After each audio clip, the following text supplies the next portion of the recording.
Il y a un vrai phénomène culturel qui est en train de prendre corps et qui va être, je pense, qui va perdurer pendant certains moments et pendant un certain temps avec la maturité de toute industrie. En fait. Les étoiles pleines et saignent le temps, tout l'enfant pleure, tremble. Ce qui fait que les personnes qui vont rentrer dans la danse peuvent vraiment rentrer dedans comme juste un loisir. Ils peuvent vraiment rentrer dedans en disant ok, j'ai peut-être la capacité d'avoir une carrière dedans. Sume la dernière flamme et l'âme se cache sous le stylo. Pile au premier rang, mec I'm dangerous, seul. C'est lequel qui a le plus de vocabulaire, qui a la meilleure poésie corporelle. Qui n'a rien à dire, pire à faire, mec y a trop de cons, apparemment. Donc il y a des gens qui se sont rassemblés au mouvement, ça a commencé comme ça. Plus que l'or, le sort dans la ville, c'est le bordel. La fumée de mon ouinge finit par jaunir mon plafond. Mec y a trop de...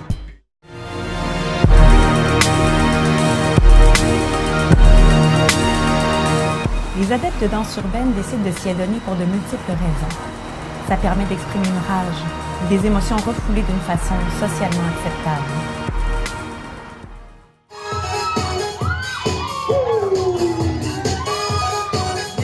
C'est aussi un moyen d'expression corporelle incroyable. Cette activité favorise un mélange de cultures, c'est une façon de s'intégrer socialement et d'entretenir un sentiment d'appartenance.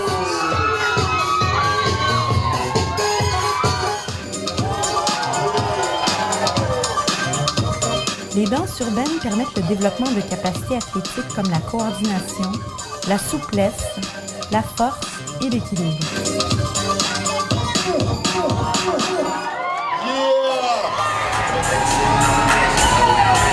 Quelle que soit la motivation qui anime ces danseurs, cette forme d'art génère des sentiments positifs tels que la solidarité, la complicité et la camaraderie.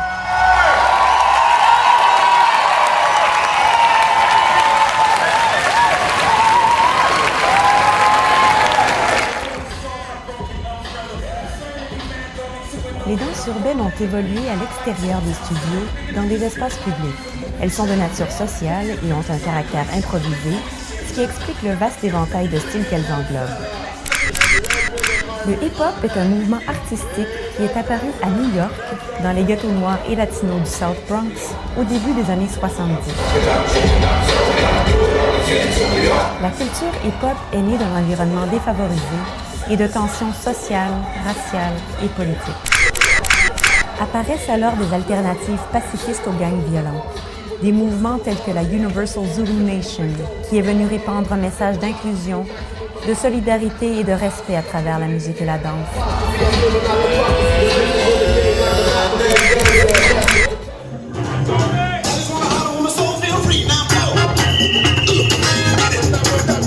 Je suis b-boy depuis que je suis dans le ventre de ma mère. Ouais, je suis né b-boy.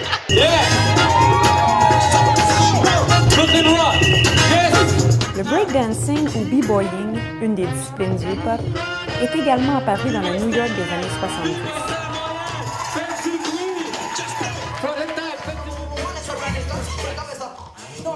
Ce style se caractérise par son footwork, son aspect acrobatique, en plus de freeze très aéré.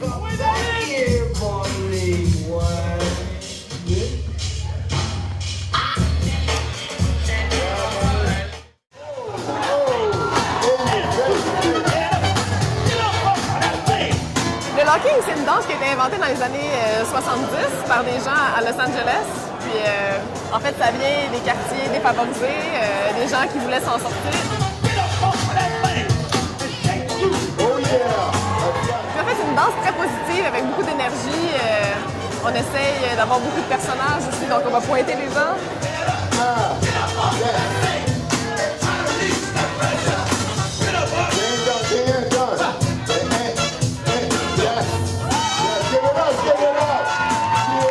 La place de la femme, elle grandit au niveau du mouvement crump.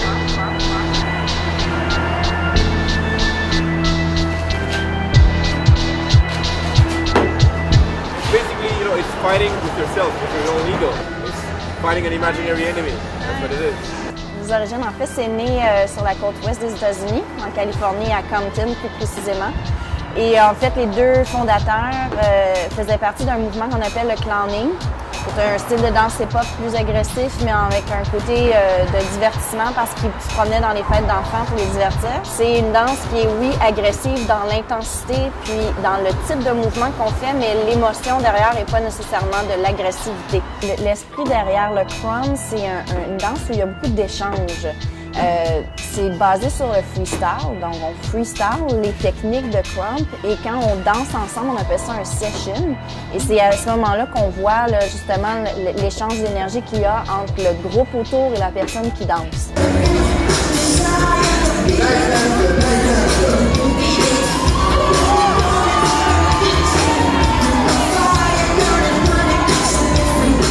Le walking est apparu dans les discothèques gays de Los Angeles à la fin des années 60.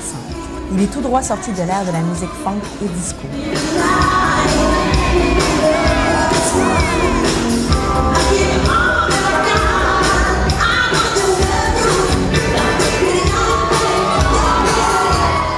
Très flamboyante et théâtrale, cette danse consiste à imiter des actrices glamour en utilisant des mouvements complexes des bras et des poses sur une musicalité ultra développée.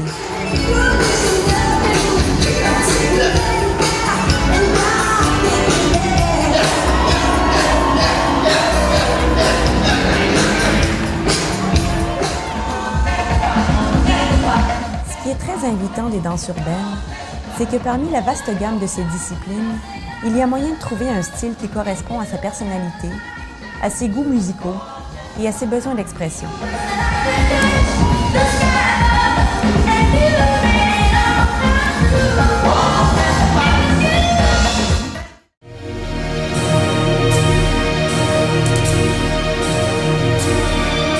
Mais il y a parfois une réputation moins reluisante qui colle aux danses urbaines. Lorsqu'on leur demande si l'association répandue entre hip-hop et gangstérisme est un mythe, certains danseurs répondent « C'est pas un mythe, c'est un art de rue.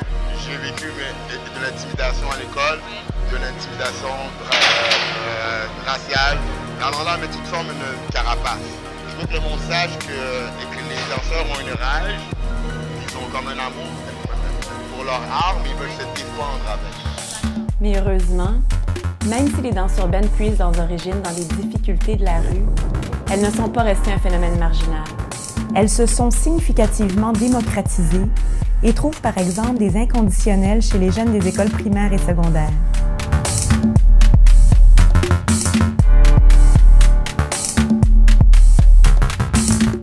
Nous, on a commencé dans la rue, il n'y en avait pas d'école de street dance.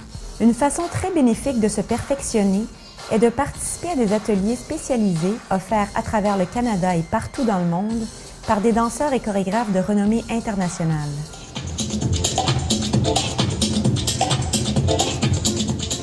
Les danses urbaines sont accessibles à un point tel qu'il y a moyen de ne jamais avoir suivi un seul cours de danse et de provoquer des frissons chez les spectateurs au même titre qu'un adepte de studio de danse le ferait. YouTube is the best. Yeah, right now in the new age, it's the best tool for dancers to commit and become better and see other dancers from around the world, different styles, learn different things.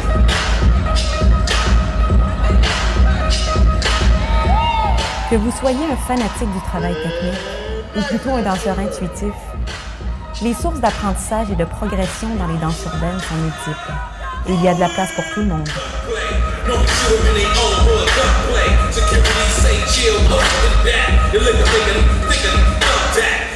Les danseurs de rue, comme les danseurs, on va dire, de studio, ils ont des choses à apprendre de l'un de l'autre. Ce qui est franchement épatant des danses urbaines, c'est à quel point les danseurs arrivent à livrer des performances formidables et époustouflantes avec si peu de moyens scéniques.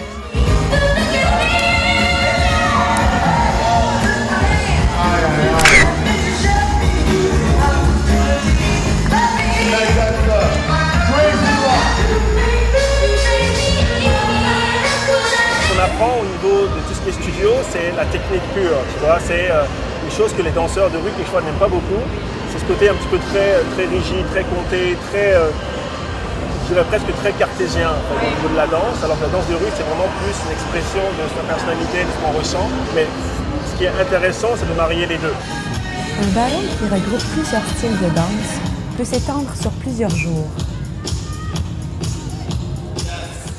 Le panel de juges comprend habituellement un spécialiste de chaque type de danse qui est représenté dans le cadre du battle. Lorsqu'un verdict est difficile à rendre, les juges peuvent exiger un rematch.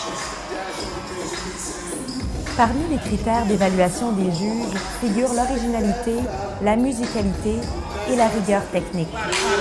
Il faut savoir que la plupart des danseurs ont ce qu'on appelle des combinaisons. C'est un petit peu comme des mini-chorégraphies qu'on est capable de placer en fait sur différents types de musique.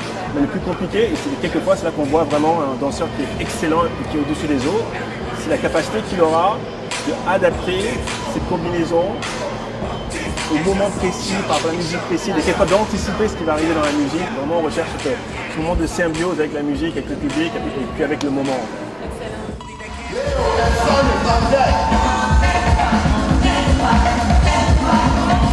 Ben moi, sérieusement, c'est quand le danseur arrive à connecter avec la musique, his higher self, son soul.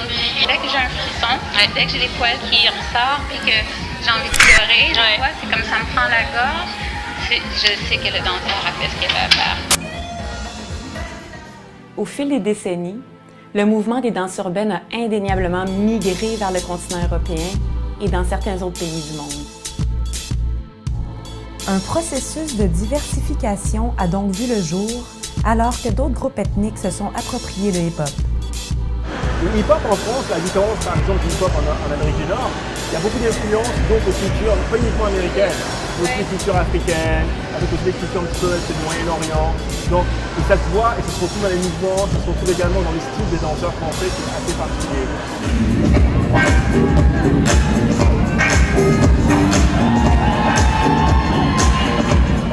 Quoi qu'on en dise, les danses urbaines sont là pour rester et pimenter nos vies. Non seulement dans les battles, mais aussi sur le web, dans les médias sociaux, les téléréalités ou encore la publicité.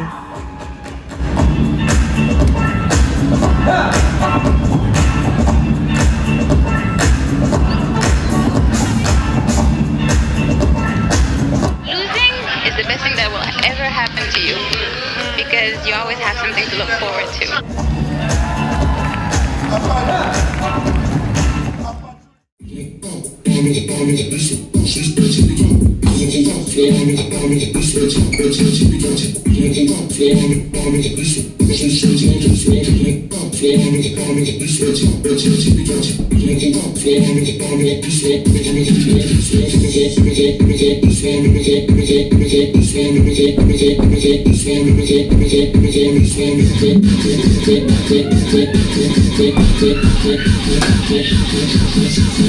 Let's go.